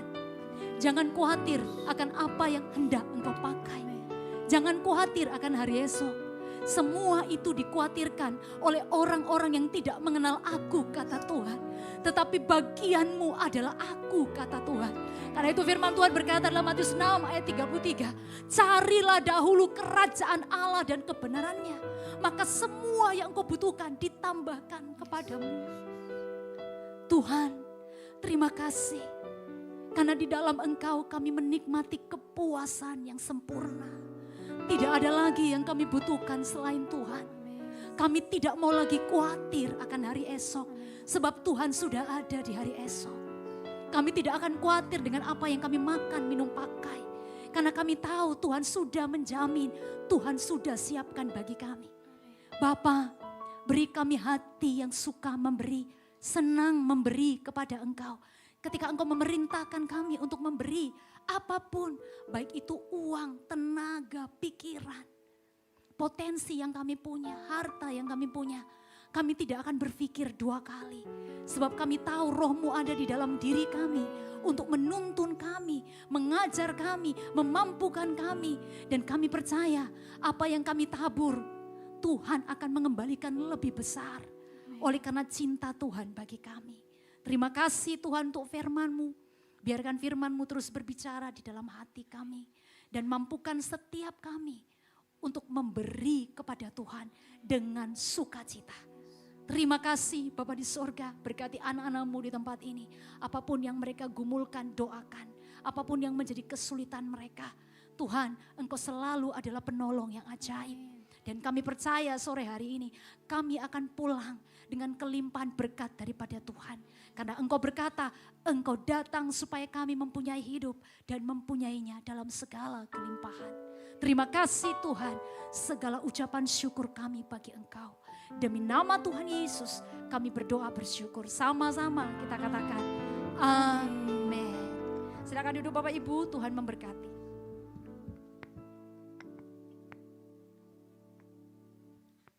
Haleluya, yang diberkati melalui firman Tuhan. Mari lambaikan tanganmu saudara. Haleluya, tiba saatnya kita akan memberi yang terbaik bagi Tuhan. Amplop persembahan ada di depan saudara. Amplop yang pertama untuk operasional pastori dan amplop yang kedua untuk kas gereja. Sambil mempersiapkan persembahan kita angkat amplop persembahan kita. Mari kita satu dalam doa, kita berdoa. Mengucap syukur Tuhan atas segala penyertaan-Mu, kasih-Mu yang nyata dalam kehidupan kami masing-masing. Pada sore yang indah ini Tuhan, kami diberi lagi kesempatan untuk memberi yang terbaik bagi-Mu Tuhan. Kau tilik dari tempat yang maha tinggi Tuhan, apapun yang kami beri Engkau memberkati. Yang masih ada pada kami Engkau memberkati juga Tuhan. Apapun pekerjaan kami, apapun aktivitas kami, pendidikan kami Tuhan, Engkau memberkati. Karena kami sangat yakin dan percaya ketika kami memberi Tuhan, kami tidak akan berkekurangan. Di dalam nama Tuhan Yesus Kristus kami siap memberi dengan sukacita. Haleluya. Amin. Selamat memberi, Tuhan Yesus memberkati.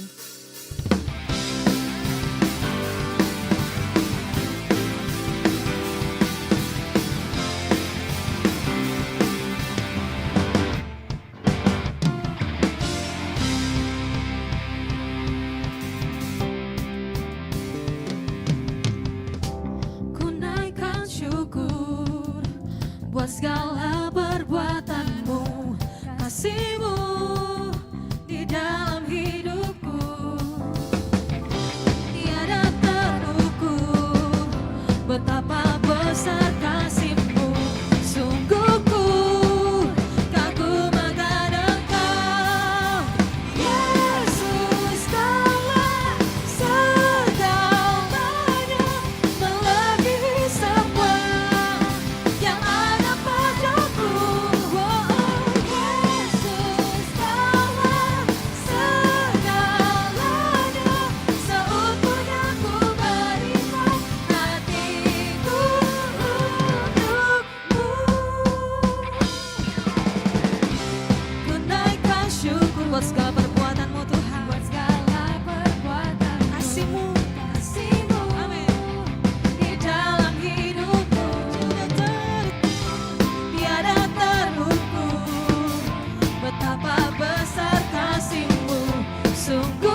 beri. Mari kita sama-sama bangkit berdiri, kita memuji Tuhan saat ini. Haleluya.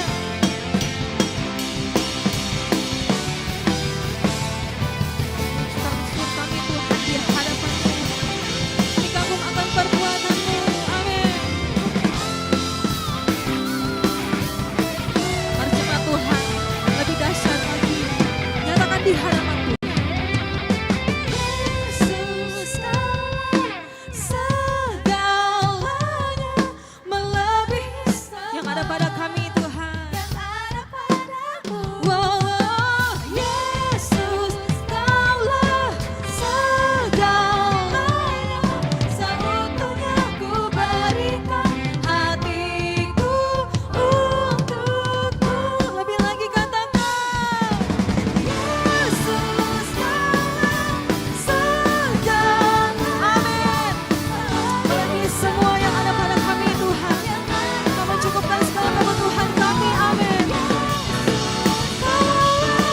Segalanya, seutuhnya ku berikan hatiku.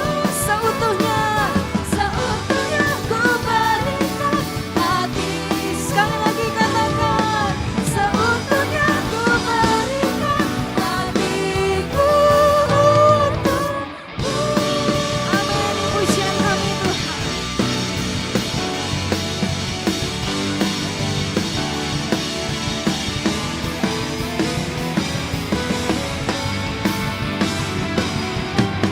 Sorak yang mulia buat Tuhan Yesus Kristus.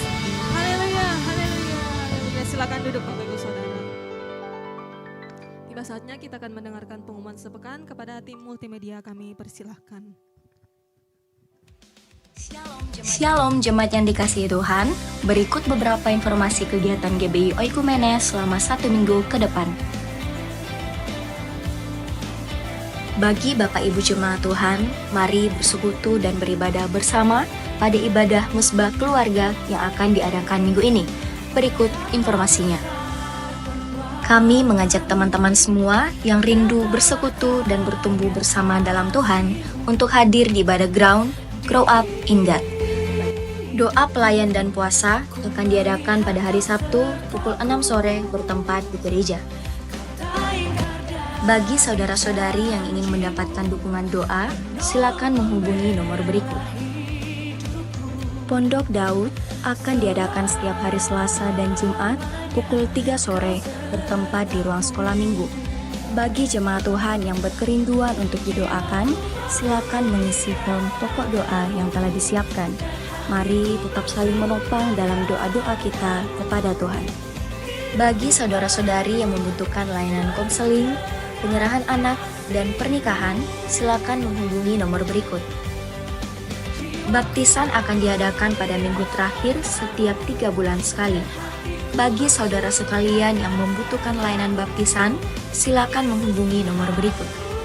Persembahan persepuluhan dan persembahan lainnya dapat ditransfer melalui rekening BCA dengan nomor 7993 111 777 atas nama GBI Oikumene. Jangan lupa untuk mencantumkan keterangan untuk setiap persembahan yang diberikan. Perpuluhan yang jemaat Tuhan berikan akan dipergunakan seluruhnya untuk pekerjaan Tuhan di tempat ini dan akan dilaporkan secara periodik serta terbuka kepada jemaat Tuhan sekalian. Bagi Bapak Ibu jemaat Tuhan dan saudara sekalian yang rindu untuk melayani Tuhan, silakan mengisi formulir dengan cara scan barcode berikut atau menghubungi nomor berikut. Mari memakai waktu dan talenta yang Tuhan beri bagi kemuliaan namanya. Demikian informasi mengenai kegiatan GBI Oikumene selama sepekan. Selamat hari Minggu, Tuhan Yesus memberkati.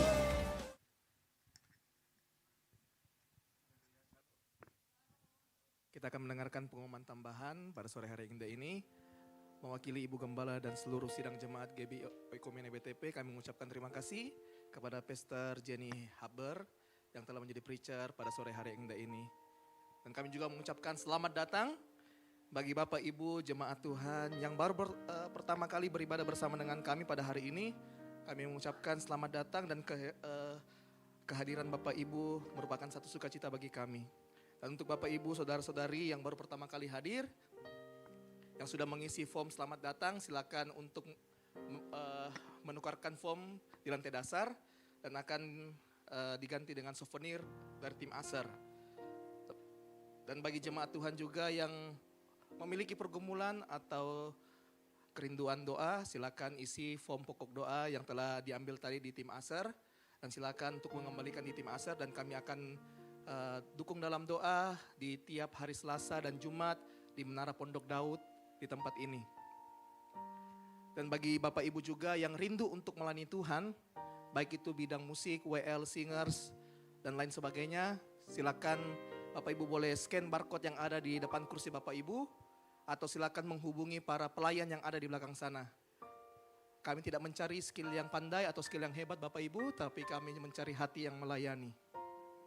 Dan juga ada basar dari panitia Natal, berupa salad buah, harganya 25.000. Dan juga ada kebab 15.000. Mari Bapak Ibu kita mendukung pelayan panitia Natal untuk sama-sama kita berpartisipasi dalam basar ini. Dan juga sebentar malam Bapak Ibu jemaat Tuhan ada nobar final Piala Dunia antara Spanyol dengan Portugal. Oh salah, Argentina, sorry Bapak Ibu.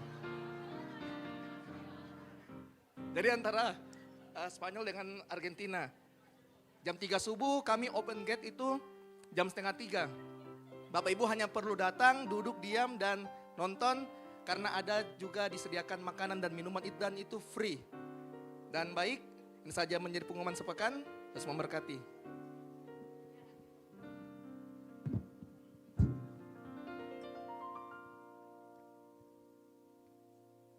Haleluya, kita akan menutup ibadah kita pada sore hari ini. Mari kita bangkit berdiri, kita akan memuji Tuhan. Haleluya.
Raja di atas segala raja.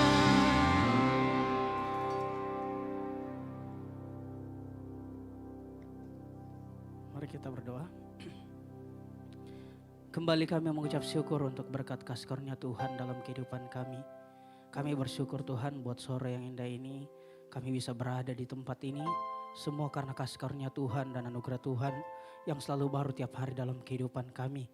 Pada sore ini Tuhan, kami berada di tempat ini berkumpul bersama Tuhan untuk menaikkan setiap pujian penyembahan kami. Kiranya Tuhan Roh Kudus Allah turun dalam kehidupan kami, merestorasi hati pikiran kami, sehingga setiap penyembahan yang kami naikkan Tuhan, itu berkenan di hadapan-Mu. Pada sore hari ini Tuhan Yesus, kami datang kepadamu membawa setiap doa kami ke hadapan-Mu. Kami berdoa buat ibadah Tuhan pada sore hari ini. Kami percaya Tuhan Yesus, setiap jemaat-Mu yang hadir pada sore hari ini Tuhan, bisa merasakan kasih Tuhan yang luar biasa dalam kehidupan mereka. Biarlah Engkau terus bekerja dalam hidup para jemaat-Mu, sehingga mereka yang datang di tempat ini bisa merasakan kelegaan, bisa merasakan kepembebasan. Dan kami yakin dan percaya Tuhan Yesus, Engkau sementara bekerja bagi setiap jemaat-Mu, sehingga jemaat-Mu keluar dari tempat ini bisa bersama-sama melangkah bersama dengan Kristus. Terima kasih Tuhan Yesus. Kami juga berdoa pada sore hari ini Tuhan ke dalam tangan kasih karunia-Mu buat Pastor Jenny yang telah mengambil bagian menyampaikan kebenaran firman-Mu pada sore hari ini Tuhan. Terus Engkau pakai hamba-Mu ini dalam setiap pelayanannya Tuhan Yesus. Sehingga terus bekerja dalam kehidupan hamba-Mu. Sehingga setiap pelayanan yang dikerjakan itu semuanya berkenan di hadapan-Mu. Dan hamba yakin dan percaya Tuhan Yesus, dimanapun hamba-Mu melangkah untuk mengambil setiap pelayanan dan tanggung jawab daripada-Mu Tuhan. Biar Engkau terus bekerja, Engkau membawa terus kasih-Mu melingkupi kehidupan hamba-Mu Tuhan Yesus. Terima kasih Tuhan Yesus. Dan kami juga berdoa menyerahkan ke dalam tangan kasih karunia-Mu buat setiap para pelayan Tuhan yang telah mengambil bagian pada sore hari ini Tuhan Yesus. Apapun bidang pelayanan yang kami kerjakan, kami yakin dan percaya semua untuk kemuliaan nama Tuhan. Kami berdoa Tuhan Yesus, berikan kami hati yang mau melayani, hati yang dimana Tuhan Yesus tertaut dan tertuju kepada Engkau Tuhan Yesus. Sehingga setiap pelayanan kami Tuhan Yesus, kami melayani Raja di atas segala Raja Tuhan. Terima kasih Tuhan Yesus, dan setiap pelayanan kami kembalikan hanya kepada-Mu Tuhan. Pada sore ini juga kami berdoa ke dalam tangan kasih karunia-Mu buat jemaat-Mu Tuhan Yesus. Mereka yang datang pada sore hari ini dalam keadaan apapun itu, dalam berbeban berat Engkau datang Tuhan Yesus melepaskan Tuhan Yesus. Engkau mengangkat setiap problem masalah Tuhan bagi setiap jemaat-Mu. Sehingga setiap jemaat-Mu merasakan kasih yang luar biasa. Sehingga mereka keluar ada damai dan sukacita dalam hidup mereka. Mereka yang datang dalam di mana Tuhan sakit penyakit, Engkau datang Tuhan Yesus dalam hidup mereka. Memberikan kesembuhan yang sempurna daripada Kristus. Sehingga kami yakin dan percaya Tuhan, Roh Kudus Allah sementara merestorasi hati dan pikiran setiap jemaat-Mu Tuhan Yesus. Sehingga setiap jemaat-Mu Tuhan bisa merasakan kasih Tuhan yang luar biasa dalam kehidupan mereka. Kami juga berdoa Tuhan buat setiap jemaat-Mu yang tidak hadir Tuhan. Apapun problem masalah mereka, kami yakin dan percaya Engkau juga bekerja dalam hidup mereka. Yang malas Engkau ketuk pintu hatinya, dan yang sakit Engkau datang sebagai dokter yang tidak kelihatan, menyembuhkan setiap sakit penyakit mereka Tuhan. Sehingga tepat pada waktu Tuhan, dalam kehendak Tuhan, mereka dapat bersama-sama dengan kami di tempat ini untuk menaikkan setiap pujian dan penyembahan kami Tuhan Yesus. Kami juga berdoa menyerahkan ke dalam tangan kasih karunia-Mu Tuhan buat gereja kami di tempat ini. Engkau sendiri yang bekerja bagi setiap gereja kami Tuhan. Biarlah setiap gereja kami Tuhan Yesus di tempat ini terkhususnya, setiap jiwa-jiwa yang hadir bisa merasakan Tuhan. Setiap jiwa-jiwa yang hadir di tempat ini Tuhan, jemaat-Mu bisa merasakan kelepasan yang daripada Tuhan. Dan kami akan percaya Tuhan, gereja kami di tempat ini bisa menjadi gereja yang menjadi berkat buat sekeliling kami. Terima kasih Tuhan Yesus. Dan kami akan percaya Tuhan, banyak jiwa yang akan datang ke tempat ini. Kami yakin dan percaya karena Engkau sementara bekerja bagi setiap kami semua di tempat ini. Bagi setiap gereja-Mu. Kami juga berdoa menyerahkan ke dalam tangan kasih karunia-Mu buat para pemimpin kami Tuhan. Ibu Gembala dalam masa Tuhan yang Kau bekerja Tuhan Yesus. Memberikan damai sejahtera dan sukacita, kesehatan dan umur panjang terus Kau nyatakan bagi Ibu Gembala kami Tuhan. Dalam masa Tuhannya Engkau pegang Tuhan Yesus hatinya. Engkau pegang kehidupannya Tuhan Yesus. Sehingga dalam masa Tuhannya Tuhan, nama-Mu sementara dipermuliakan dalam kehidupannya. Kami juga berdoa buat hamba-Mu Tuhan, Pastor Esra, Kak Debbie dengan Dev. Engkau juga bekerja dalam kehidupan mereka. Buat Pastor Esra, biarlah Engkau terus bekerja dalam kehidupan hamba-Mu. Urapan yang sempurna daripada Tuhan sendiri terus nyatakan dalam kehidupan hamba-Mu. Biarlah Tuhan Yesus, setiap pelayanan apapun yang dikerjakan, Engkau sementara bekerja. Sehingga setiap pelayanannya Tuhan Engkau sendiri yang penuh kuasa memberikan hikmat Tuhan. Sehingga semuanya itu dikembalikan hanya bagi kemuliaan nama-Mu. Kami juga berdoa buat Kak Debbie, Engkau terus bekerja sebagai penolong dari dalam kehidupan rumah tangganya Tuhan. Engkau sementara bekerja Tuhan, menjadi tiang doa bagi keluarganya. Engkau juga bekerja memberikan damai dan sukacita Tuhan terus nyata dalam kehidupannya Tuhan Yesus. Kami juga berdoa buat anak Dev Tuhan, Engkau sementara bekerja Tuhan Yesus. Kami yakin dan percaya Tuhan, kuasa-Mu sementara bekerja dan melalui kehidupan Dev, nama-Mu akan dipermuliakan Tuhan Yesus. Terima kasih Tuhan, kami juga berdoa buat Pastor Peter Tuhan Yesus. Engkau juga bekerja dalam kehidupan hamba-Mu.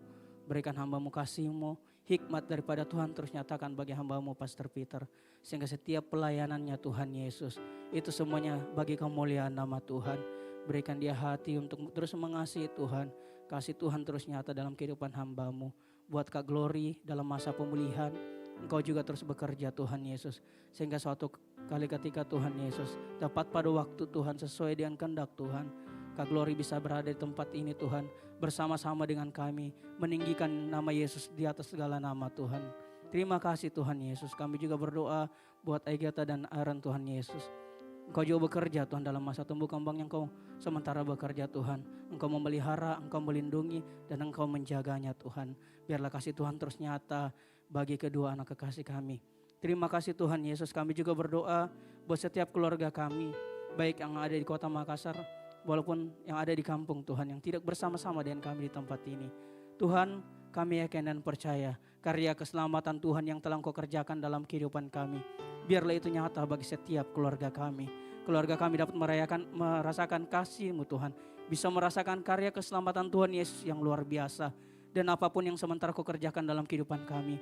Kami juga berdoa, biarlah Tuhan terus bekerja bagi keluarga kami. Memberikan kasih-Mu, memberikan cinta-Mu dalam kehidupan keluarga kami. Sehingga keluarga kami adalah keluarga yang begitu mengasihi dan mencintai Tuhan. Keluarga yang begitu dekat dengan Tuhan. Terima kasih Tuhan Yesus. Kami juga berdoa buat setiap gereja-gereja kami di sekitar Tuhan Yesus. Kami berdoa buat setiap gereja Toraja, GMS, Gepil Tuhan. Apapun denominasi gereja di sekitar kami, Engkau bekerja dalam kehidupannya Tuhan. Dalam kehidupan setiap gereja-gereja-Mu. Sehingga kami mempunyai satu tujuan untuk memuliakan Tuhan di atas segala raja. Kami yakin dan percaya Tuhan Yesus.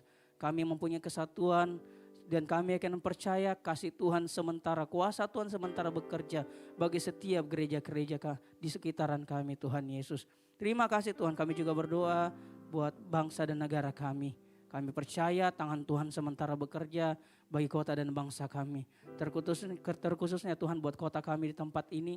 Biarlah Tuhan kota kami aman, damai dan penuh dengan sukacita. Para pemimpin dari gubernur hingga pelosok daerah, Engkau sendiri yang memilih mereka. Biarlah karya keselamatan Tuhan terus nyata dalam hidup mereka. Biarlah setiap apapun keputusan yang mereka lakukan untuk memajukan kota kami ini Tuhan Yesus. Semuanya itu berasal daripada Tuhan. Hikmat Tuhan terus nyata bagi para pemimpin kota kami ini Tuhan. Buat bangsa kami Tuhan Yesus, Indonesia ini Tuhan. Kami percaya semuanya aman, damai dan penuh dengan sukacita. Tangan Tuhan sementara bekerja dan kami akan melihat lawatan Tuhan sementara bekerja bagi kota dan bangsa kami. Terima kasih Tuhan Yesus. Kami serahkan seluruh setiap doa kami ke hadapan-Mu Tuhan. Kami akan percaya tepat pada waktu Tuhan, sesuai dengan kehendak Tuhan, semuanya akan jadi di dalam nama Yesus. Terima kasih Tuhan Yesus, indah ucapan syukur kami hanya di dalam nama Tuhan Yesus yang telah mengajarkan kami doa Bapa kami secara bersama-sama demikian. Bapa kami yang ada di sorga, dikuduskanlah nama-Mu, datanglah kerajaan-Mu, jadilah kehendak-Mu di bumi seperti di sorga. Berikanlah kami pada hari ini. Seperti kami juga mengampuni orang yang bersalah kepada kami, dan janganlah membawa kami ke dalam pencobaan, tapi lepaskanlah kami daripada yang jahat, karena Engkaulah yang mempunyai kerajaan dan kuasa dan kemuliaan sampai selama-lamanya. Jemaat Tuhan, mari kita angkat tangan kita dan terima berkat Tuhan. Jika engkau mendengarkan dengan saksama suara Tuhan Allahmu dan melakukan dengan setia segala perintahnya, jalannya, hukum-hukumnya yang diberitahukan kepadamu pada hari ini, melalui kebenaran firman Tuhan, maka segala berkat Tuhan ini akan menyertai engkau di sepanjang umur kehidupanmu. Tuhan memberkati dan melindungi engkau. Tuhan menyinari engkau dengan wajahnya dan memberi engkau kasih karunia. Tuhan menghadapkan wajahnya kepadamu dan memberi engkau damai sejahtera. Diberkatilah engkau di kota, diberkatilah engkau di ladang. Diberkatilah buah kandunganmu, hasil bumimu, hasil ternakmu, yakni lembu sapimu dan kandungan kambing dombamu. Diberkatilah bakulmu dan tempat adonanmu.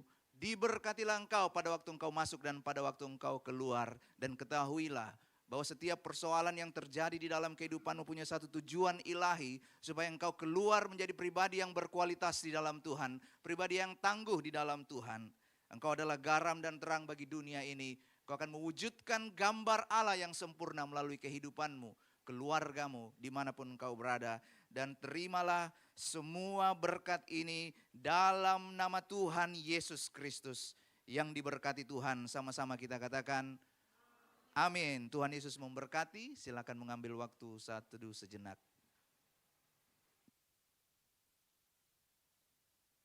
Yang mau